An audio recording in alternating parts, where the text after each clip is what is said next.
Come to Helmuth Ford, home of the lifetime powertrain warranty. Hi, this is Stacy from Shuttler Insurance Services. Come see me on the east side of the square in Sigourney for all your insurance needs. Celebrate 50 years of memories at the Keokuk County Expo in Sigourney, July 12th through the 18th. Bring the whole family for a week packed with fun, including the carnival, livestock exhibits, rodeo, queen contest, Julia Neville in concert, the Bill Riley Talent Show, bingo, the Scotcheroo baking contest, bags tournament, and so much more. For the complete schedule and event details, visit expokeokukco.com. The Keokuk County Expo in Sigourney, July 12th through the 18th. Driven by purpose, powered by community.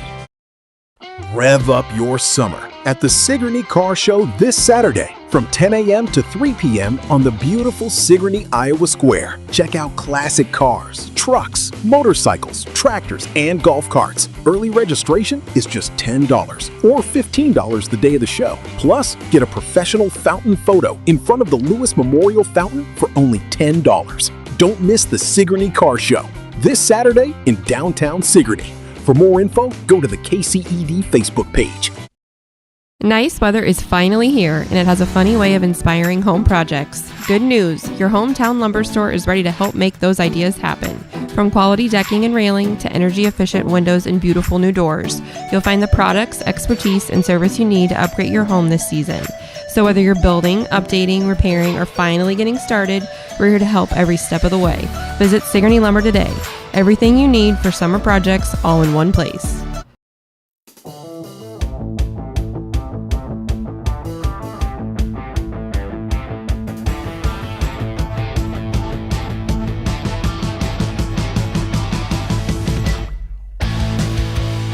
Yes, indeed. Here we are. Hello, folks. Welcome into Real Talk here on Steve Shuttler Media, Facebook and YouTube. I'm Steve. I'm the Steve of the Aaron and Steve, and that's the Aaron of Hey, I'm Aaron, and I'm the lead pastor of New Life Community Church down in Wellman, Iowa, where we just want to have a good time praising the Lord, Steve. Good old Wellman, Iowa. Wellman, Iowa. And our motto is your friendly downtown church, because our church is downtown at 257 8th Avenue, or you can come in from the 9th Avenue exit off the city parking lot there. So super convenient ways to get into New Life Community Church, where our other motto, besides your friendly downtown church, our other motto is God, friends, and fun. And we figure if God's not there, it's not church at all. And if your friends aren't there, it's probably lonely. And if you're not having fun, I don't know what you're doing. You're doing it wrong. You're doing it wrong if church isn't fun. Because probably you're grouchy to each other, or nobody's changing and nobody's getting saved, and you're just doing traditions and stuff. Hilda's sitting in my seat. Get around. Did you see somebody new today? Why, they looked kind of strange. Quit playing that guitar. Them drums are so loud. Our worship space is small enough that we only use a box drum, because a full trap set would just blow your ears out. But that's a little bit about New Life Community Church, and you can find us at 10 o'clock on Sunday morning and a variety of other times. So you should check out our website and see what's going on. But enough about that, Steve. Yes. It's time for Real Talk. And the thing that we're talking about today is Genesis Journey. Is that a combination of the bands from the 80s, Genesis and Journey? Or is that a new Christian band named Genesis Journey? Or is it a new movie starring Kirk Cameron and Ken Ham? I don't know. No, today Genesis Journey is well, I'm at church. I've been preaching through the book of Genesis, and I don't know, it's been 6 or 7 weeks, and I'm only up into chapter 13, and I skipped a bunch of chapters because I skipped the sad chapters, the chapters in between. There's the flood, and then there's Lamech killing people, and there's genealogies and stuff. So we skipped a couple of chapters just to speed the process up. Maybe I shouldn't have done that. I don't know. But it's water under the bridge now. So we're up in chapter 13, and this is about Abraham, who gets called by God. God says to him, "Hey, I want you to leave your country and your people and your father's house and go to a place that I will show you." And so this is about a journey, and so we have to read this story with the journey mindset, which is, do you ever go on a road trip and you just wish you were there? Oh, yeah. Are we there yet? Are we there yet? Yeah, did Riley say that when she was a kid? Not really. She's a pretty good traveler. Okay. All my kids were pretty good travelers too. And then I also figured out I'm constantly counting down the distance. I like to have the little GPS map up so you can see how close, the closer you get, you're counting down the miles. Yeah. And before GPS, I would just track those little green mile signs by the highway. And so I always knew within 2 or 3 miles, just at any time, how far it is, at least to, the next major turn or whatever. Well, 4-year-old kids don't know that. And so they're like, "Are we almost there yet? How far is it?" Well, I can't blame them for wanting to know. I got to go to the bathroom. Right. So on the interstate, you just want to get there. Mm-hmm. But did you ever go on a trip where the best part of the trip was the surprising thing that you didn't know was going to be along the way? Like a flat tire? Or the ice cream shop? Or something else? Yeah, more like the ice cream shop. Okay, yeah, right. the ice cream shop or the restaurant that you didn't know was gonna be so fantastic. Or a souvenir shop. There you go. Souvenir shop. I think about rolling into Corsicana, Texas with some buddies after 14 hours on the road and finding this hole in the wall, just like a trailer. Somebody set up a barbecue place in a trailer, and there were 3 tables. So mostly carry out, but just, oh man, it was Texas and they do barbecue down there, right? So those unexpected restaurants or sometimes this is a funny one because it does have to do we were in Pennsylvania and our van was out of alignment and the tires were bald. So, you're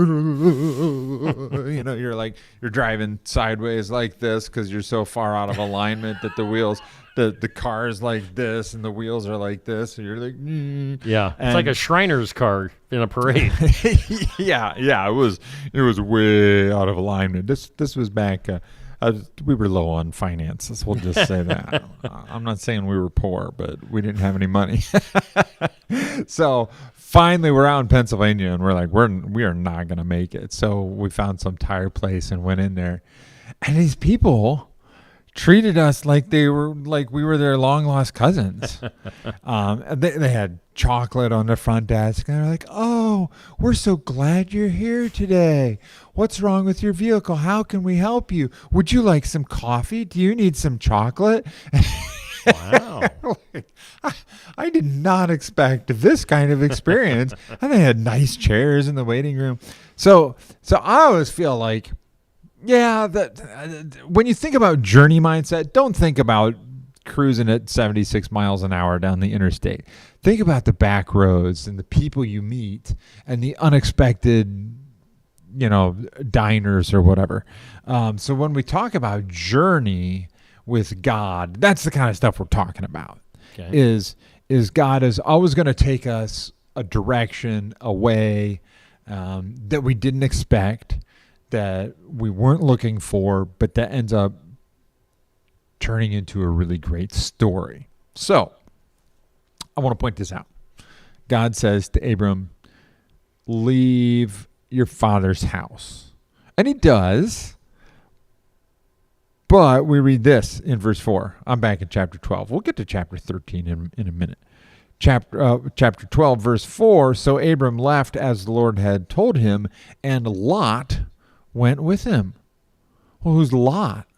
Lot's Abram's nephew, who came from Abram's father's house.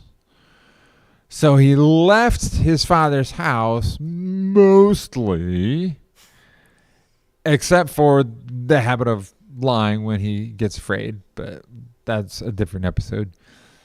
And he took his nephew. Now, why did he take his nephew? He took his nephew because he and his wife were barren and they were unable to have children, and God had promised to make him into a nation. Well, how are you going to become a nation if you can't even have a family? And if you can't have children, you got to have an heir. And so who's next in line? Probably your brother's son. Maybe, Abram probably got along pretty well with Lot, and Lot seemed like a decent guy who wanted to make something of his life. I don't know.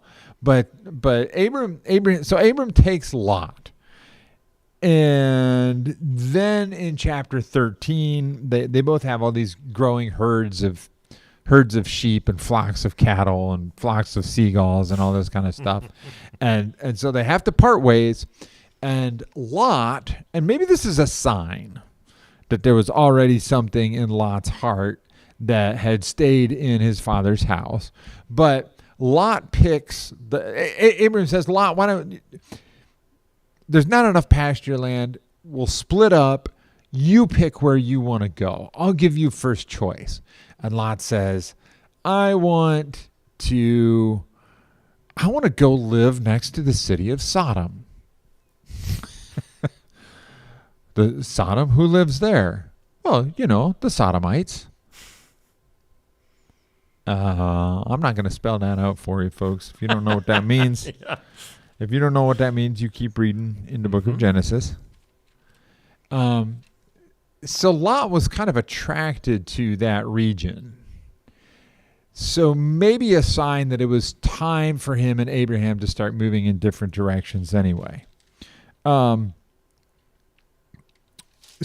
Abram doesn't have a son yet. Okay. So he's letting go of Lot, right? He's letting go of his heir. He's letting go of his only possibility of having a family, or so he thinks. But as soon as he lets go of Lot, we get to verse 14. The Lord said to Abram after Lot had parted from him,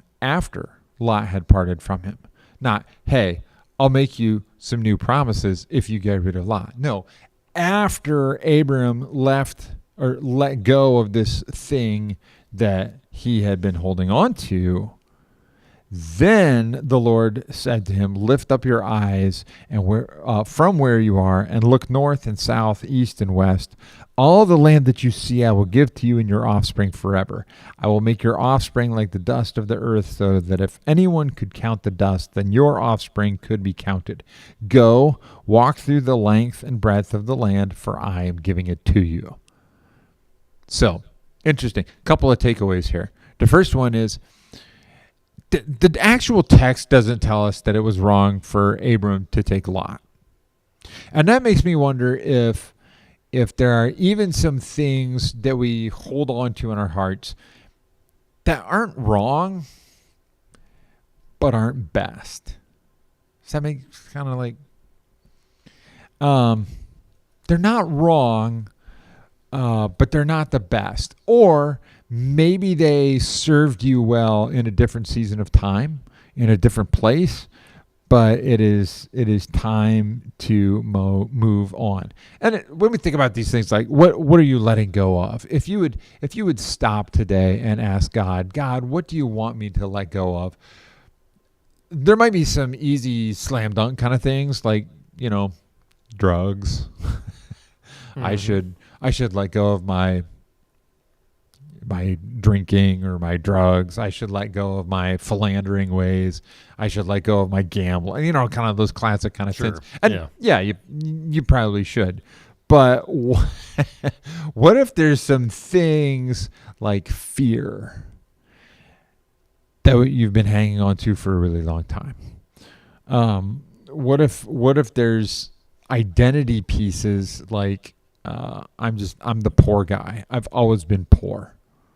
My family was poor. My grandpa was poor. My great-great-grandpappy was poor. Those kinds of things. Well, that's depressing. And of course you would want to let go of your poverty, but what about things like perfection? Well, I've always been a perfectionist. I'm always the person that has to do things just right. Because who else would get anything done? That's me. Is that ringing? You're preaching to me, preacher. Oh, Oh, it's a good day when I'm preaching to somebody. Guilty. Well, and here's what I'm guilty of. Like I think so many pastors, like we don't want a small church because we want to reach people with the gospel, right? We want people to find a spiritual family. We want people to come home to the faith. We want people to know God. So instead of a small church, wouldn't it be great if I had a medium church? But then once I get a medium church, wouldn't it be great if I had a big church? Mm-hmm. And then since I'm an American, I truly believe that bigger is better. You got to go global. And then bigger, biggest. Yeah. And then after biggest is worldwide. So some of us need to let go of that. Mm-hmm. And start living in who God really made us to be. Because if God has plans for you to have a business that nets $1 million a year and you're never satisfied because you can't get 2 million, oh man, you're just never satisfied. So, fun little thing. I'll just throw this out there. We like to talk in my family about the rock and mulberry principle. Because when our son was not quite 2 years old, we lived in a little apartment in a downtown area, and we had a gravel driveway with a strip of grass about 2 feet wide and 18 feet long. So no yard, just a gravel driveway. And David, our son, loved to play with the rocks in the gravel, and he'd hold them and look at them and throw them at the neighbor's cars. And I no. So he loved to play rocks. But then our mulberry tree came into fruit, bloom, Okay. whatever. Yeah. And so he'd be like, "Here, David, do you want some mulberries?" And he'd have 2 hands full of rocks. And like you can just see the wheels turning. And he's like, what? And he would have to, ultimately he would have to let go of the rocks in order to receive the mulberry. So rocks are good, but if you want to receive everything that your dad has for you, you got to let go of the rocks. So we call it the rock and mulberry principle. So I want to invite our listeners, our viewers to think about taking those kinds of things to God in prayer. Like, what are you praying about today?